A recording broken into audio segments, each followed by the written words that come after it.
back to my channel, Luna Noir Tarot, and this mini-series Teaching Tarot. So guys, we're almost at the end of this series, and yeah, I mean, what a great time to complete the series. We're starting a new month, and it does mean that I can rejig my schedule around. It means that you guys will be getting more longer readings from me, but it's been really fun to do this mini series and teach those of you who are looking to learn how to read tarot, just like what the cards mean, and just to help guide you in your journey towards becoming a tarot reader and learning more about divination. So as I said, we are almost at the end of the series. This is the penultimate episode. Today we will be covering the last of the major arcana, which is Judgment and the World. And then the final video, we will cover the court cards and the suits in a tarot deck. So stay tuned for that. But let's get into the cards in front of us. So, Judgment. So, a lot of times when people see the Judgment card, very similarly to the Justice card and the Tower and the Death card, sometimes it can be a little bit overwhelming or slightly scary to get the Judgment card, okay? Now, obviously, it depends on the situation that the person you're reading for is going through. If you're doing a general reading for the collective, then again, some people will see this card and be thankful because they have been waiting for some sort of decision or a judgment to be made. And so seeing this card is something that they've been waiting for because it is a confirmation of some sort of decision, right? At the same time, for others, seeing this card, not so great. Because it is about, again, making a judgment or having a judgment. So it depends what the judgment is on. Of course, if it's some kind of like legal battle, or if there's often like legal procedures and just something like that, like divorce or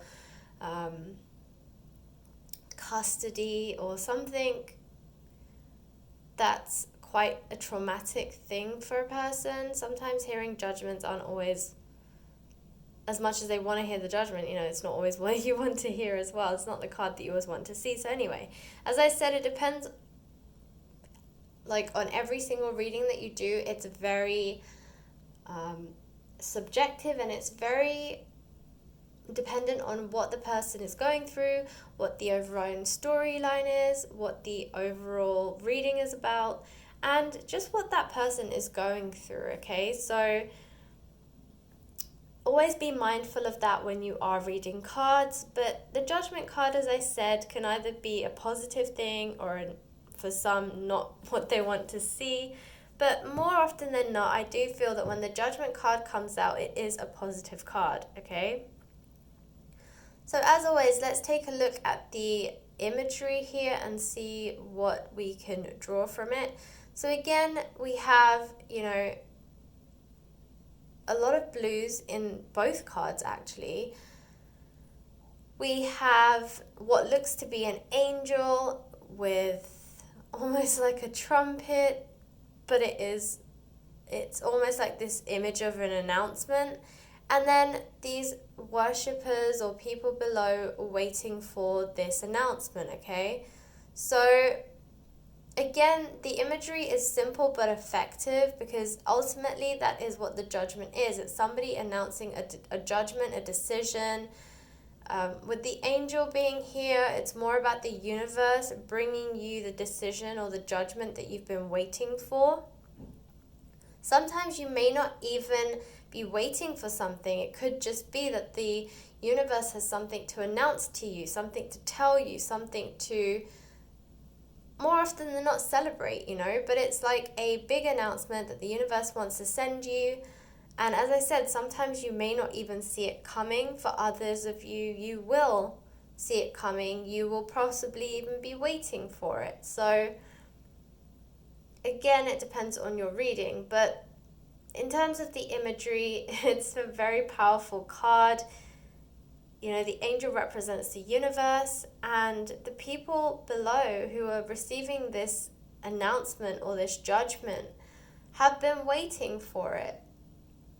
Also here, you know, this is kind of like Judgment Day.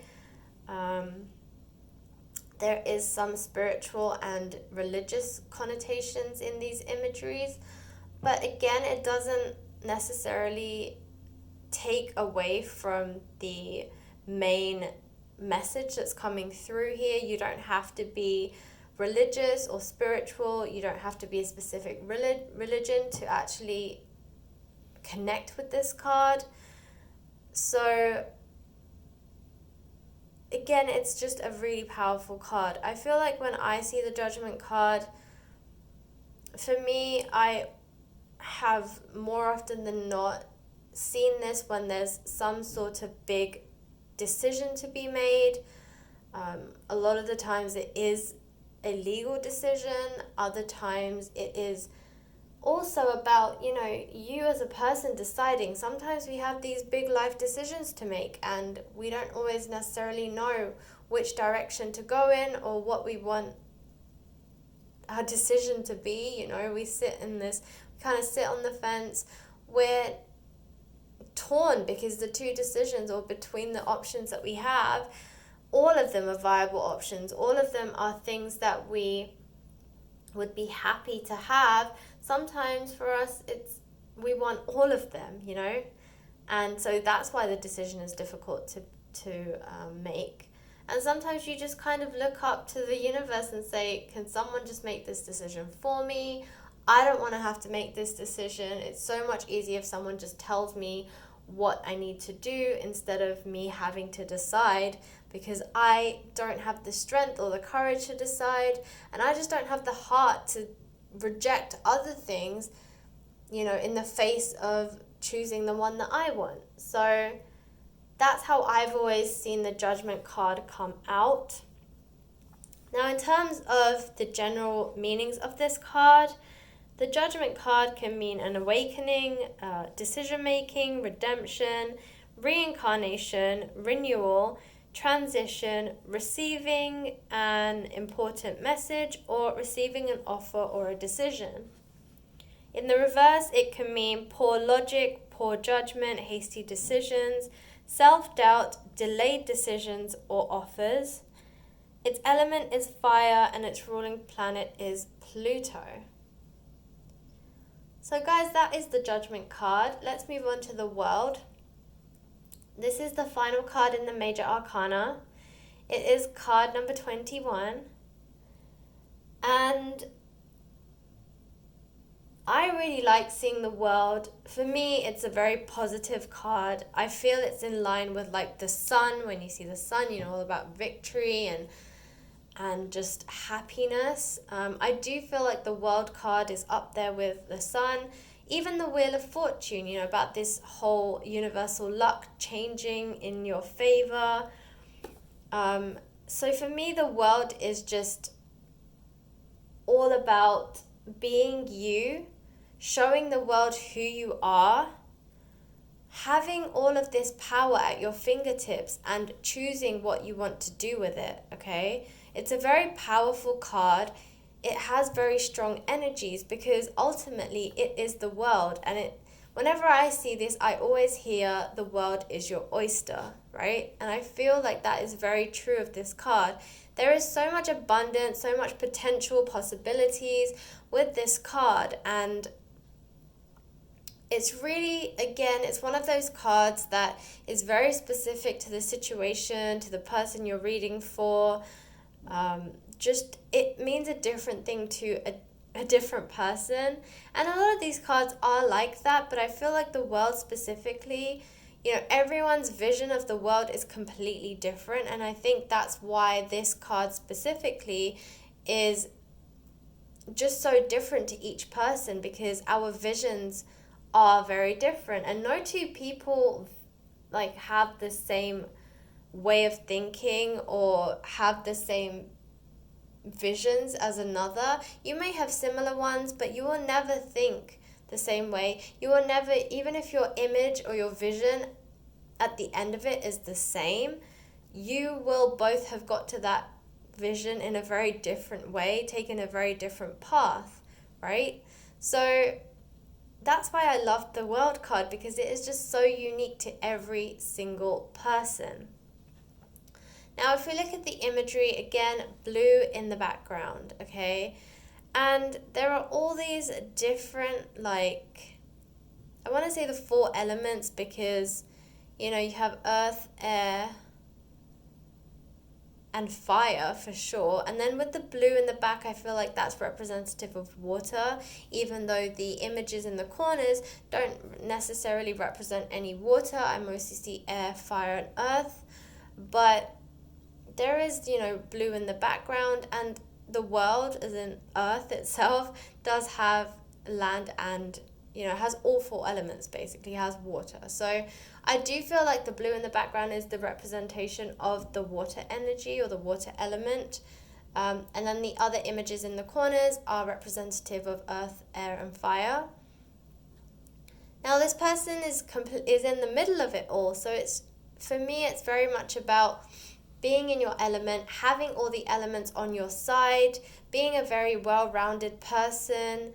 Again, having the world at your feet, you know, the world being your oyster, that basically you can pull from any of these elements and they will give you the energy to successfully achieve whatever it is that you are, like, chasing, or whatever it is that you're working towards. It's saying that all the elements are on your side, that you have the world on your side, that you have this universal luck, and that anything you put your mind to, your heart to, your soul into, you will be able to achieve, okay? For me, it's also a card of fruition. It's about reaping what you sow. It's about sowing the right seeds to create the right results. So there's a lot that comes out of the World card. It is a very powerful card, as I said. And again, because it's so unique to each and every person that looks at this card, feels this card, draws from this card, is going to have a completely different experience than the next person. So I'm not surprised it's the last one in the Major Arcana. It is a very powerful card.